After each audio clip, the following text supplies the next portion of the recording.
he loved his lab. And everything I remember about visiting their apartment in NYU, which literally was across the street. They lived in Kips Bay, across the street from NYU. So he'd go down to the basement, walk across the street, go to his lab, and he'd spend as much time as possible in the lab. He'd come home, eat dinner, go back to his lab. Oh, wow. And he kept samples for years and years. So when HIV first came out, he had blood samples that were kept for years prior so they could go back and see, because he was doing hepatitis testing, if there was any linkages between people who had left their blood in the past and had HIV. So it was pretty unique how he worked his lab.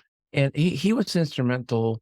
The key, the landmark was hepatitis B vaccine drawn from serum, as well as, I'm going to say VSIG, but it was immunoglobulin directed to hepatitis B virus. He discovered the virus, he isolated it, and then he created the immunoglobulin and the first vaccine, and worked with Maurice Hilleman at Merck to actually put it into production. Yeah. So the initial studies were trying to figure out the difference between hepatitis A and hepatitis B.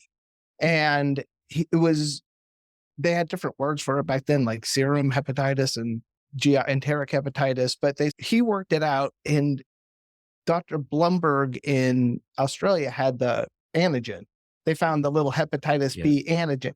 He had the antibodies. So it was like they were matched together, and then they ended up figuring it all out. And he won. When I'd go visit, there's like all these awards everywhere. And my grandmother, of course, was the one who was like, her life revolved around him and everyone else. So she would like, here's the story about him, and here's this, and here. So it was a lot of stories we got about his